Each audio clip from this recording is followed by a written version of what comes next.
High dear friends, welcome back to Kiran fact sports channel. Pro kabaddi season 11 సంబంధించిన యాక్షన్కి సంబంధించిన ఏర్పాట్లు అయితే చాలా ఫాస్ట్గా జరుగుతున్నాయి. ఇంకా అఫీషియల్గా డేట్ అయితే డిక్లేర్ కాలేదు. కాకపోతే ఆగస్టు మిడ్ వీక్ అంటే ఆగస్టు మధ్యలో స్టార్ట్ అయ్యే అవకాశాలు ఉన్నట్లు న్యూస్ అయితే వచ్చింది. ఆగస్టు 15 నుంచి 20 మధ్యలో అఫీషియల్గా డేట్ అతి త్వరలో వచ్చే ఛాన్స్ ఉంది. ఆ తర్వాత వెంటనే retain list and release list అనే ఒక లిస్ట్ అయితే రిలీజ్ అవుతుంది, మీకు తెలుసు. సో అది చాలా ఇంపార్టెంట్. ఏ ప్లేయర్స్ యాక్చువల్గా రిలీజ్ అవుతున్నారు అని తెలిస్తేనే మిగతా టీమ్స్ కూడా ప్లాన్ వేస్తాయి. సో ఈ ప్లేయర్, ఈ రైడర్, ఈ డిఫెండర్ కూడా యాక్షన్లోకి వచ్చేస్తున్నాడు కాబట్టి వీళ్ళని తీసుకోవాలి అని చెప్పి వాళ్ళు ప్లాన్స్ వేస్తారు. సో ఇప్పుడైతే ప్లాన్స్ వేయలేరు. ఆ లిస్ట్ బయటికి రాగానే ప్లానింగ్ అయితే స్టార్ట్ అయిపోతుంది. అండ్ ఇప్పటికే దాదాపు ఒక అంచనాకు వచ్చేసి ఉంటాయి టీమ్స్. ఎవరిని రిలీజ్ చేయాలి, ఎవరిని రిటైన్ చేసుకోవాలి అనేది కంప్లీట్ ఇన్ఫర్మేషన్ అయితే వాళ్ళకు ఉంటుంది. అదే కాకుండా ప్లేయర్ కూడా తన ఇష్టం, డబ్బు ఎక్కువ వస్తుంది అనుకుంటే యాక్షన్లోకి వచ్చేస్తాడు అతను. సో మనం ఎవరిని చెప్పలేము, ఇంత మంచిగా ఆడే ప్లేయర్ని ఎందుకు విడిచిపెట్టారని మీరే ఆశ్చర్యపోతారు. ఎందుకంటే అది అతడి ఇష్టం కూడా కావచ్చు. సో ఇప్పుడు మనకు కొన్ని ఇంపార్టెంట్ ప్లేయర్స్ ఎవరైతే యాక్షన్లోకి వచ్చే అవకాశాలు ఉందో ఈ వీడియోలో చూడబోతున్నాం. కబడ్డీ యాక్షన్ కోసం వెయిట్ చేసే ఫ్యాన్ మీరు అయినట్లయితే వెంటనే లైక్ చేయండి. నాకు కూడా తెలుస్తుంది ఎంతమంది కబడ్డీ వీడియోస్ కోసం వెయిట్ చేస్తున్నారనేది. అదేవిధంగా ప్రో కబడ్డీ, ఐపీఎల్ అప్డేట్స్ మన ఛానల్లో ఎలా ఉంటాయో మీకు తెలుసు. వాటి కోసం సబ్స్క్రైబ్ చేసుకోండి. And me favourite team and ఆ టీం ఎవరిని రిలీజ్ ఆర్ రిటైన్ చేస్తే బాగుంటుందో కామెంట్ చేయండి. సో వీడియోలోకి వెళ్ళినట్లయితే pro kabaddi season 11 action August 15 నుంచి 20 లోపు జరిగే అవకాశాలు చాలా ఎక్కువగా కనిపిస్తున్నాయి. అండ్ ఒక దాదాపు 1-2 వీక్స్లోనే రిలీజ్ లిస్ట్ సంబంధించినటువంటి అవన్నీ కూడా అఫీషియల్గా వచ్చే అవకాశాలు అయితే చాలా పుష్కలంగా ఉన్నాయి.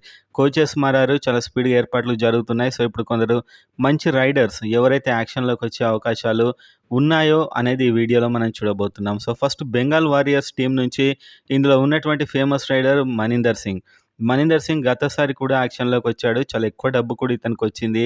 తెలుగు టైటాన్స్ కూడా ఇతనికి ట్రై చేసింది. కాకపోతే ఇతనికి సీజన్ 10 అనేది అంత పెద్ద హిట్ లేదు. కాకపోతే చాలా బాగానే ఆడాడు.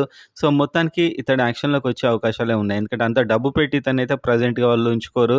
యాక్షన్లో ఎఫ్బిఎం అనే కార్డు ఉంటుంది, మీకు తెలుసు. వేరే టీం ఎవరైనా కొంత డబ్బు పెట్టి తీసుకున్న ఆ కార్డు వాడి అదే డబ్బు పెట్టి వీళ్ళు మళ్ళీ రిటైన్ చేసుకోవచ్చు. ఆ సందర్భంలో ఇతనైతే రిలీజ్ చేస్తారు, ఎఫ్బిఎం కార్డు ఉంటుంది కాబట్టి. ఆ తర్వాత శ్రీకాంత్ జాదవ్ ఒక మంచి యంగ్ రైడర్ ఉన్నాడు. సో ఇతన్ని కూడా వదిలేసే ఛాన్స్ ఉంది. అంత పెద్ద పర్ఫార్మెన్స్ అయితే ఇతను ఇవ్వలేదు. సో ఈ టీం నుంచి గమనించదగ్గ ఈ ప్లేయర్స్ అయితే వీళ్ళిద్దరు. సో వీళ్ళిద్దరికైతే తెలుగు టైటాన్స్ ప్రజెంట్ ఉన్న కోచ్ కిషన్ కుమార్ హుడా వీళ్ళ కోసం ట్రై చేస్తాడని నేనైతే అనుకోవట్లేదు. వీళ్ళ కోసం ఎట్టి పరిస్థితుల్లో ట్రై చేయడు. నెంబర్ 2 టీం చూసినప్పుడు బెంగళూరు బుల్స్లో చాలా మంచి ప్లేయర్స్ని తీసుకున్నారు. ఒక మంచి రైడర్స్, షార్ప్ రైడర్స్ని తీసుకున్నారు. కానీ సీజన్ 10లో వీళ్ళు పెద్ద హిట్ కాలేదు. అందులో నెంబర్ 1 భరత్ హుడా. సో ఎంత ఎక్స్పెక్ట్ చేశాం భరత్ హుడా మీద, నేను కూడా చాలా ఎక్స్పెక్ట్ చేశాను. కానీ సీజన్ 10లో నాకు పెద్ద సాటిస్ఫాక్షన్ అనిపించలేదు. కానీ మంచి ప్లేయరే, ఇతడైతే యాక్షన్లోకి వచ్చేస్తాడు. నెంబర్ 2 వికాస్ ఖండోలా కూడా ఒక మంచి ప్లేయర్. చాలా కాలంగా ఆడుతున్నాడు. కాకపోతే మ్యాచ్ విన్నర్గా అయితే ఇతను సీజన్ గడిచే కొద్దీ మ్యాచ్ విన్నర్ కాలేకపోతున్నాడు. సో ఇతడు యాక్షన్లోకి వచ్చినా ఈసారి పెద్ద ఎవరు పట్టించుకోరు. Number 3 Abhishek Singh. So Telugu Titans సంబంధించినటువంటి అభిషేక్ సింగ్ ఇతడిసారి ఎవరైనా కొంటారా లేదా అనే అంశం కూడా కాస్త డౌటే. సో ఈ విధంగా అయితే బెంగళూరు బుల్స్ నుంచి ప్లేయర్స్ అయితే ఉన్నారు. సో వీళ్ళని ఎవరిని కూడా తెలుగు టైటాన్స్ టీం టచ్ చేస్తుందని నేను అనుకోవట్లేదు. ఒకవేళ భరత్ హుడా కనుక యాక్షన్లోకి వచ్చినట్లయితే ఇతనికి కాస్త ట్రై చేసే అవకాశం ఉంది. ఇలాంటి ప్లేయర్స్ ఎప్పుడైనా షైన్ అయ్యే అవకాశాలు ఉన్నాయి కాబట్టి ఇతనికి ట్రై చేసే అవకాశం అయితే ఉంది. ఈ ఒక్క ప్లేయర్కి అయితే రైడర్గా తెలుగు టైటాన్స్లో ఛాన్స్ ఉంది. నెంబర్ 3 దబాండెల్లి టీం ఒక సూపర్ టీం అని చెప్పొచ్చు. నవీన్ ఎక్స్ప్రెస్ మొదటి మ్యాచ్లోనే మనకు పోయిన సీజన్లో స్టార్టింగ్లోనే గాయపడ్డా ఆ తర్వాత కూడా ఈ టీం అద్భుతంగా ఆడిందంటే కారణం అషు మాలిక్. సో ఇంత మంచిగా ఆడే అషు మాలిక్ని వీళ్ళు విడిచిపెడతారా అంటే అది అతడి ఇష్టం.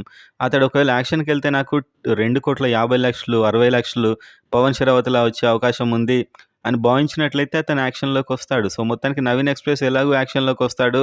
చాలా కాలంగా అతడైతే కబడ్డీకి దూరంగా ఉన్నాడు కాబట్టి అతడు ఖచ్చితంగా యాక్షన్లో కదిలి అతను తీసుకునే ఛాన్స్ ఉంది.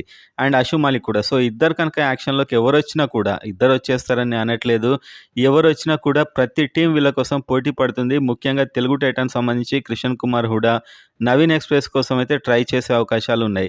ఒకవేళ అతడు అదే ఫామ్లో ఉన్నట్లయితే నవీన్ ఎక్స్ప్రెస్ కోసం ట్రై చేస్తాడు. సో ఈ ఇద్దరు ప్లేయర్స్లో Naveen express Telugu Titans target చేసే అవకాశం అయితే ఉంది. అండ్ నెక్స్ట్ టీం చూస్తే గుజరాత్ జైంట్స్. సో ఈ టీంలో పర్తిక్ దహియా ఉన్నాడు. ఒక తక్కువ అంచనా వేస్తారు ఇతన్ని, కానీ మంచి రైడర్ ఇతడు. టీంలో ఉండాల్సిన రైడర్, ఒక సపోర్ట్ రైడర్గా పనిచేస్తాడు. And number 2 Rakesh. రాకేష్ కూడా మంచి రైడరే. సో, ఇద్దరు కూడా ఒక తక్కువ అంచనా వేసేటువంటి రైడర్స్. సో, వీళ్ళని సపోర్ట్ రైడర్‌గా తీసుకోవడానికి ఏ టీమ్ అయినా కూడా పోటీ పడే అవకాశాలుంటాయి.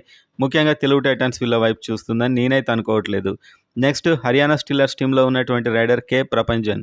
ఒక మంచి ఫాస్ట్ యంగ్ రైడర్. చాలా ఫాస్ట్‌గా ఉంటుంది ఇతని కబడ్డీ. సో, ఇతడు యాక్షన్‌లోకొచ్చినా కూడా ఆశ్చర్యం లేదు. వచ్చే అవకాశాలున్నాయి. And next Siddharth Desai. తెలుగు టైటాన్స్‌కు ఆడినటువంటి సిద్ధార్థ్ దేశాయ్ కూడా యాక్షన్‌లోకి వచ్చే అవకాశాలు ఎక్కువగా కనిపిస్తున్నాయి.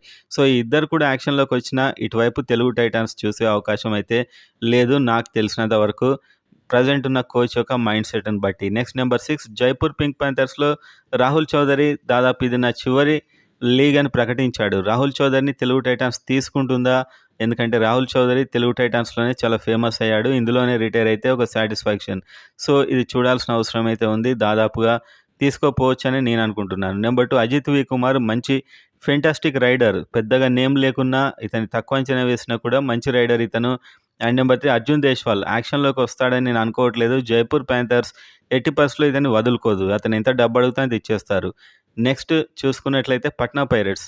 పట్నా పైరేట్స్ టీంలో సచిన్ తన్వర్ ఉన్నాడు. మంచి రైడర్. చాలా కాలంగా ఆడుతున్నాడు. సో, ఇతడు యాక్షన్‌లోకి రాకపోవచ్చు. ఇతను రిటైన్ అయ్యే అవకాశాలున్నాయి. నెక్స్ట్ చూసినప్పుడు మంజిత్ దహియా. మంజిత్ దహియా కూడా ఒక మంచి టాల్ రైడర్. సో, మంచి రైడర్ ఇతను. ఇతను యాక్షన్‌లోకి వచ్చే అవకాశాలు చాలా ఎక్కువగా ఉన్నాయి. ఇతనికి ఏమైనా ట్రై చేస్తే తెలుగు టైటాన్స్ ఒక సపోర్టింగ్ రైడర్‌లా ట్రై చేయొచ్చు.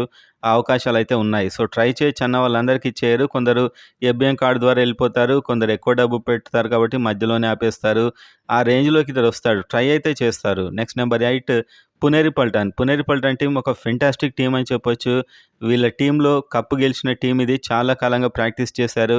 పంకజ్ మోహితే. సో, పంకజ్ మోహితే ఈసారి మంచి యాక్షన్‌లో ప్రైజ్ అయితే వస్తుంది. డిమాండ్ కూడా వస్తుంది. పంకజ్ మోహితే ఖచ్చితంగా కిషన్ కుమార్ హుడా తెలుగు టైటాన్స్ లిస్ట్‌లో ఉంటాడు. నెంబర్ 2 మోహిత్ గోయట్ కూడా ఒక మంచి రైడర్. సో, వీళ్ళ టీమ్ విజయాలకు ఈ ముగ్గురు రైడర్సే కారణం. Next number 3 Aslam Inamdar. So, Mohit Goyat, Aslam ఇనామ్దార్‌ని పునేరి పల్టాన్ ఎట్టి పరిస్థితిలో మళ్ళీ రిటర్న్ తీసుకుంటారేమో నాకైతే అనిపిస్తుంది. సో, వీళ్ళు యాక్షన్‌లోకి వచ్చే అవకాశాలు తక్కువ. నెంబర్ 9 తమిళ్ తలైవాస్ అజింక్య పవార్. అజింక్య పవార్ ఒక మంచి రైడర్. మంచి రైడర్ ఒక సపోర్టింగ్ రైడర్‌గానే పనిచేస్తాడు. ఒక లీడింగ్ రైడర్‌గా, మ్యాచ్ విన్నర్‌గా అయితే నాకు కనిపించడు. సో, మొత్తానికి ఇతడు యాక్షన్‌లోకి వచ్చే అవకాశాలు తక్కువే. నెంబర్ 2 నరేందర్ ఖండోలా కూడా ఒక match winning raider Narender Khandola. So, ఇలాంటి ప్లేయర్‌ని తెలుగు టైటాన్స్ ఏమైనా తీసుకొని చాలా కాలం వరకు ఇతన్ని మ్యాచ్ విన్నర్‌గా పెట్టుకుంటే బావుంటుందని నాకు అనిపిస్తుంది. నెక్స్ట్ టీమ్ చూస్తే తెలుగు టైటాన్స్. తెలుగు టైటాన్స్‌లోనే పవన్ షరావత్ 2,60,00,000 అంటే అది సగం పర్స్ వాల్యూతోని సమానం. ఎట్టి పరిస్థితిలో ఇతడు రిటర్న్ కాడు. విడిచిపెడతారు. తర్వాత ఏబిఎన్ కార్డ్ వాడే అవకాశాలున్నాయి అవసరమైతే. ఇంకెవరు దొరకనట్లయితే పవన్ షరావత్‌కి. అండ్ రజనీష్ వీళ్ళంతా ఈసారి రిలీజ్ అవుతారు దాదాపు. కొత్త కోచ్ వచ్చాడు కాబట్టి ప్లేయర్స్ అందరినీ కొత్తగా తీసుకునే అవకాశాలే పుష్కలంగా కనిపిస్తున్నాయి. నెక్స్ట్ యూ ముంబై టీంలో గుమాన్ సింగే ఏకైక ప్లేయర్ కాస్త. అండ్ గుమాన్ సింగ్ కూడా రిలీజ్ అవుతాడు. యూపీ యోధా టీంలో పర్దీప్ నర్వాల్ అండ్ సురేందర్ గిల్ ఇద్దరు కూడా సీజన్ 10లో అంత పెద్ద రాణించలేదు. పర్దీప్ నర్వాల్‌కి ఈసారి డిమాండ్ కూడా ఉండకపోవచ్చు. తెలుగు టైటాన్స్ ఇటు వైపు కూడా చూడదు నాకు తెలిసి. వీళ్ళిద్దరిని తీసుకునే అవకాశాలు తెలుగు టైటాన్స్ అస్సలు లేవు.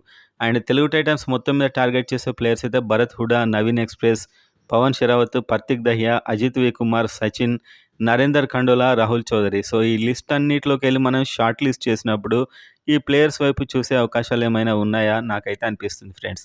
రెగ్యులర్ అప్డేట్ కోసం టచ్‌లో అయితే ఉండండి.